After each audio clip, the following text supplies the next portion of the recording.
अस्सलामुअलैकुम, good evening and very welcome back to my channel. आज की इस वीडियो में हम weighted average cost of capital को कवर करेंगे, जो कि कॉस्ट ऑफ कैपिटल के चैप्टर का ही एक टॉपिक है, जिसमें हमने पहले भी डिटेल डिस्कशन की हुई है कि weighted average cost of capital क्या होता है। अब हम एक्सरसाइज चूंकि कॉस्ट ऑफ कैपिटल के चैप्टर की कर रहे हैं, तो आज weighted average cost of capital को हम वैक भी कहते हैं उसको डिस्कस करेंगे। उसको सॉल्व किस तरह से करना है, क्वेश्चन कैसे सॉल्व करने हैं, बेस के लिए मैंने ऑलरेडी लेक्चर्स बना के रखे हुए हैं। आप अगर उसकी कॉस्ट ऑफ कैपिटल के एक्सरसाइज में प्लेलिस्ट में जाएंगे तो उसमें आपको ये मिल जाएंगे। तो आज की इस वीडियो में हम वैक को डिस्कस करते हैं। So let's begin.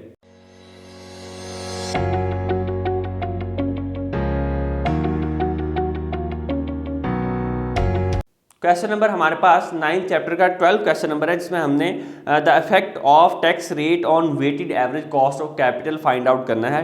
Equity Lightning Corp wishes to explore the effect on its cost of capital of the rate at which the company pays taxes. The firm wishes to maintain a capital structure of 30% debt, 10% preferred stock and 60% common stock. The cost of financing with retained earnings 14%. The cost of preferred stock financing is 9% and the before tax cost of debt financing is 11%. Calculate the weighted average cost of capital given the tax rate assumptions in parts A to C. Number 1 है tax rate 40%, tax rate 35 और tax rate 25। And D में describe करना है, describe the relationship between changes in the rate of taxation and the weighted average cost of capital. Basically question क्या है? Question है weighted average cost of capital. Capital का structure होता है, किसी भी कंपनी का कैपिटल स्ट्रक्चर होता है, जिसकी मदद से मिलके काफ़ी सारे फैक्टर्स बनते हैं। कैपिटल स्ट्रक्चर को अगर थोड़ा सा और डिफाइन करें तो अभी आप देखें, आपका एक कैपिटल है, आपने एक बिजनेस स्टार्ट करना है, तो आप डिफरेंट सोर्सेज से पैसा कलेक्ट करते हो। एक आप सोर्स लेते हो अपना बैंक का डेट लेते हो, किसी से प्रेफर्ड स्टॉक ले लेते हो, कॉमन स्टॉक ले लेते हो। तो ये तीनों चीज़ें मिला के कुछ आपके पास पड़ा होता है, रिटेन्ड अर्निंग होती है या इक्विटी होती है, तो मिला के आपका कैपिटल स्ट्रक्चर बनता है। अब जहाँ जहाँ से आपने पैसा लिया उनको आपने कॉस्ट भी आपको बियर करनी पड़ती है, आपको इंटरेस्ट देना पड़ता है, टैक्स देना पड़ता है, कुछ बहुत सारी चीज़ें ऐसी होती हैं।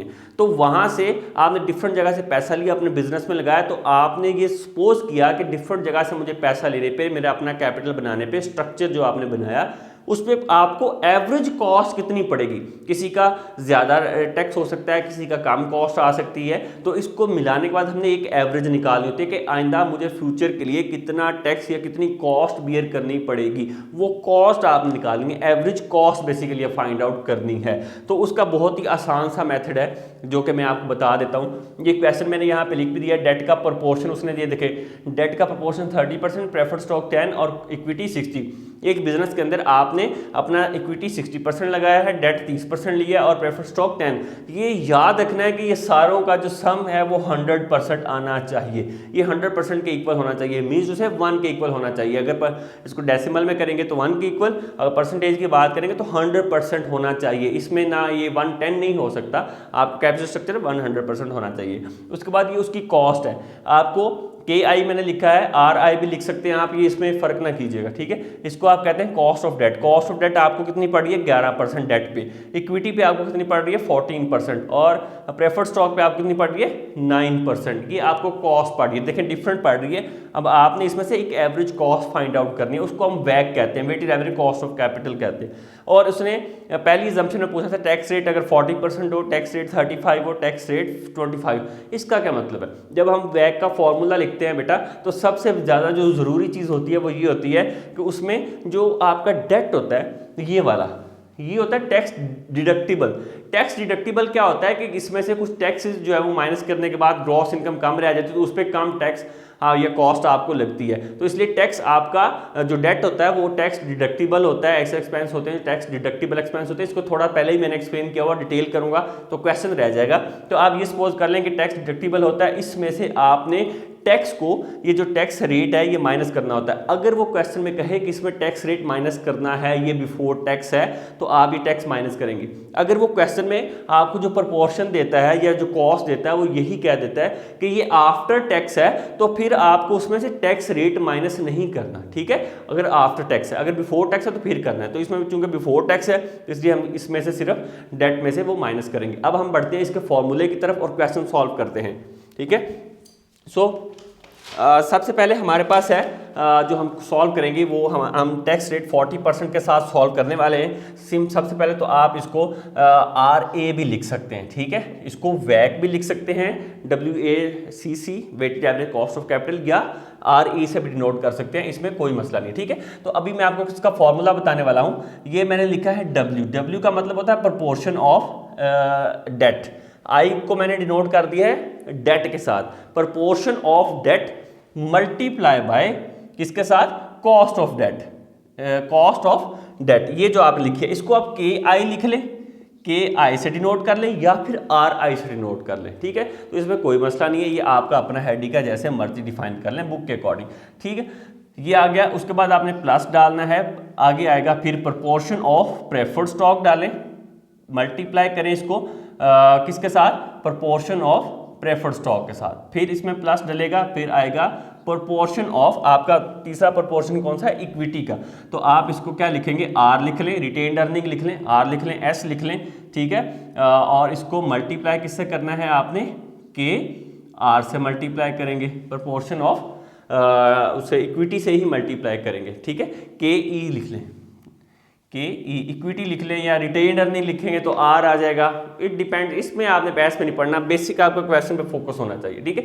तो ये अब आपके पास एक फार्मूला आ चुका है। अभी मैंने आपको सिंपल फार्मूला बता दिया आफ्टर टैक्स के साथ। अगर मैं फिर से बता रहा हूँ, अगर आ जाता है कि वो आफ्टर टैक्स, जैसे कि ये हमारे टैक्सेस आपको ब्रैकेट दी जाती हैं, तो ये डेट का फॉर्मूला है।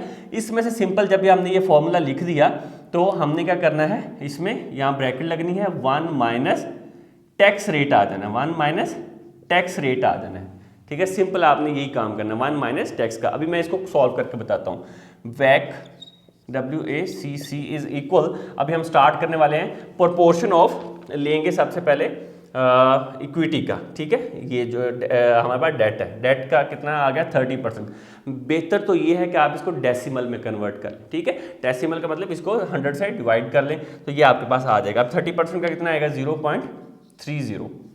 मल्टीप्लाई करेंगे KI कॉस्ट ऑफ डेट है, ये जो है कितनी कॉस्ट पड़ी है 11%, तो कितनी आ जाएगी 0.11।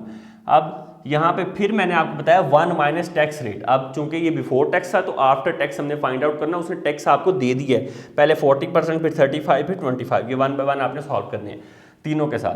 तो टैक्स 40% है तो 1 माइनस 0.40 आ जाएगा, सिंपल। फिर प्लस डालेंगे और नेक्स्ट प्रोपोर्शन पे चले जाएंगे।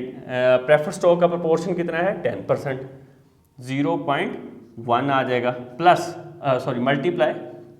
Multiply by cost of preferred stock. Cost कितनी है बेटा उसकी, ये आपके पास लिखी हुई है, ये 9%, ठीक है। तो ये आ जाएगी 0.09, प्लस करेंगे WR आपके पास आ गया, ये आपके पास रिटेन्ड अर्निंग आ जाएगी, जो कि आपके पास कितना प्रोपोर्शन है उसका, इक्विटी का 60%, 0.60 मल्टीप्लाई करेंगे उसकी कॉस्ट के साथ जो कि है 14%, ठीक है।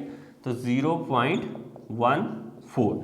तो अब आप अगर देखें तो आपको सबसे ज़्यादा कॉस्ट ऑफ इक्विटी ही सबसे महंगी पड़ रही है, तो ये डेट जो होता है इसको चीपर सोर्स भी कहा जाता है, ठीक है। ये भी माइंड में रखें। तो अभी आप वैक की तरफ आ जाएं। अभी मैं आपको इन डिटेल देखें ये बता रहा हूँ, आपने चीज़ें भूलनी नहीं है। अब आपने इसको मल्टीप्लाई करते जाना है, इसको इसके साथ मल्टीप्लाई करना है, 0.30 को मल्टीप्लाई बाय 0.1, जो आंसर आएगा उसको 1 माइनस 40 के आंसर से मल्टीप्लाई कर देना है। 1 माइनस 40 कितना आएगा 0.6 आएगा, उसको आपने इसके आंसर के साथ मल्टीप्लाई करना है, तो आपके पास क्या आंसर आ जाना है 0.0198, ठीक है। उसके बाद आपने प्लस डालना है, इसको मल्टीप्लाई करना है, 0.1 को मल्टीप्लाई करेंगे 0.09 के साथ तो आ जाएगा 0.009। फिर आपने प्लस का निशान डालेंगे और इसको मल्टीप्लाई करेंगे तो आपके पास आ जाएगा 0.084। इन तीनों का आपने ऐड कर लेना है, तो आपके पास वैक आ जाएगा जो कि 0.1128 आएगा, ठीक है। अब ये आपके पास आ गया है। अब आपने इसको क्या करना है, परसेंटेज में लेकर आना है। तो परसेंटेज में लेकर आने के लिए हम हमेशा 100 से इसको मल्टीप्लाई करते हैं, तो आपके पास जो वैक निकल के आ जाएगा बेटा वो आ जाएगा 11.28%। ये आपके पास पहले टैक्स रेट 40% के साथ आ गया। अगर टैक्स रेट का चक्कर ही खत्म हो जाए, वो कहे ये है ही आफ्टर टैक्स, तो फिर आपको ये 1.40 सिर्फ इसमें से ये 1 माइनस टैक्स निकालना है, बाकी तो आपका सेम आंसर इसी तरह से क्वेश्चन होना है। क्लियर है? होप्स हो कि आपको यहाँ तक कोई कन्फ्यूजन नहीं होगी और आपने सॉल्व कर लिया होगा। ये टैक्स रेट 40 के साथ कर लिया है। अब मैं आपको टैक्स रेट 35 के साथ करवा देता हूँ। कैसे करना है, फॉर्मूला यही रहेगा, क्वेश्चन यही रहेगा।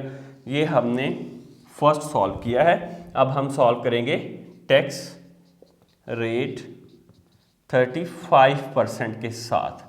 ठीक है, उसने तीनों पूछे हुए हैं सिंपली। अब हम क्या करेंगे, 30, ये सेम सारी चीज़ें वही रहेंगी। मैं यहाँ पे लिखना शुरू करता हूँ, वैक को इज इक्वल, ये सारी चीज़ें सेम रहेंगी, उसी तरह से आएंगी। 0.30 प्रोपोर्शन रहेगा, मल्टीप्लाई रहेगा 0.11 से, इसी तरह से 1 माइनस, अब यहाँ पे 40 था टैक्स रेट, तो अब यहाँ पे कितना आ जाएगा 0.35, बस इतना सही चेंज आना है। प्लस लगेगा इसमें और फिर यही अमाउंट आ जाएंगी, ये वाली 0.1 मल्टीप्लाई बाय 0.09, फिर प्लस लगेगा बेटा, फिर यही आ जाएगा 0.60 मल्टीप्लाई बाय 0.14, क्योंकि चेंज इसमें होना ही नहीं, सिर्फ टैक्स रेट चेंज हुआ है। ठीक है, और थोड़ा सा एक्सप्लेन करना है उसको। अभी हम फिर इसको वैक को सॉल्व कर लेंगे, तो सॉल्व करने से हमारा जो इसका आंसर आएगा वो आएगा बी पोर्शन का 0.021445। अभी 35 के साथ ये आंसर आ गया इसका। ठीक है, फिर इसमें प्लस करेंगे, नेक्स्ट आंसर जो क्या आएगा 0.009, और इस प्रोपोर्शन को ऐड करेंगे तो आ जाएगा 0.084। देखें इसका और इसका ये दोनों सेम आ रहे हैं, सिर्फ यही चेंज हुआ है। ठीक है, क्योंकि इसमें टैक्स रेट चेंज हुआ है, इस वजह से इसका आंसर चेंज आ रहा है। तो अभी हम क्या करेंगे, फिर से इसको नेक्स्ट प्रोसेस पे जाएंगे, इन तीनों को ऐड कर लेंगे। ऐड करने से आपके पास बेटा बनेगा 0.11445। ठीक है, आप 4 डिजिट तक कंसीडर कर लें, 5 तक कर लें, कोई मसला नहीं। इसको आप 100 से मल्टीप्लाई कर दो तो आपके पास वैक निकल के आ जाएगा, कितना आ जाएगा, ये आ जाएगा 11.44%। देखें यहाँ पे कितना है 11.28, यहाँ पे कितना आ गया 11.44। अब जब आप 25% के साथ करेंगे तो इसका आंसर और कम आएगा। ठीक है, तो अब मैं ये 25 ब्रैकेट वाला ये आपने खुद कर लेना है, मैं आपको बता देता हूँ कि इसमें हो क्या रहा है। जब आप 25% के साथ करेंगे तो आपका आंसर और कम आएगा। आने की वजह क्या है कम, उसकी बेटा वजह सबसे ये मेन है कि जैसे जैसे आपका ये टैक्स कम होता जाएगा, क्योंकि मैंने आपको पहले बताया जो टैक्स है ये टैक्स डिडक्टिबल होता है, डेट जो है ये उसमें से टैक्स डिडक्टिबल है ये। ठीक है, तो जब ये टैक्स डिडक्टिबल होगा, आपका कुछ ऐसे इंटरेस्ट होते हैं जो टैक्स डिडक्टिबल होते हैं, और जब वो कम होता जाएगा, उसका प्रोपोर्शन कम होता जाएगा टैक्स का, तो आपको ज़्यादा अमाउंट या ज़्यादा कॉस्ट बियर करनी पड़ेगी, क्योंकि उसका कम प्रोपोर्शन उसमें से निकलेगा और टैक्स ज़्यादा अप्लाई होगा। इस वजह से आपका जो है वो आंसर जो है वो बढ़ता जाएगा, कॉस्ट बढ़ती जाएगी। ठीक है, तो ये रीज़न है जिसकी वजह से उसने बी में बाकायदा पूछा भी हुआ है। यहाँ मैं अगर उसके डी पार्ट में उसने पूछा भी हुआ है कि आपका जो टैक्स रेट है वो किस वजह से है, तो आप उसको एक्सप्लेन कर सकते हैं, the tax rate decreases the weighted average increases. यहाँ पे आप लिखते हैं tax rate decreases because interest rate average cost capital increases. ठीक है, due to reduced shield of tax deductible। ठीक है, क्या लिखा है मैं जरा गंदी सी राइटिंग में लिखा है, इसको समझ लेना, मैं वैसे एक्सप्लेन कर देता हूँ। Tax rate decreases because weighted average cost increase. जो टैक्स रेट डिक्रीज होने की वजह से वेटेड एवरेज कॉस्ट जो है वो इंक्रीज हो रही है। उसने पूछा था क्या इंपैक्ट होगा, तो इंक्रीज हो रही है। जैसे यहाँ पे देखें ये 35 पहले 40 था तो ये आंसर आया, 35 हुआ तो ये देखें इंक्रीज हो गया।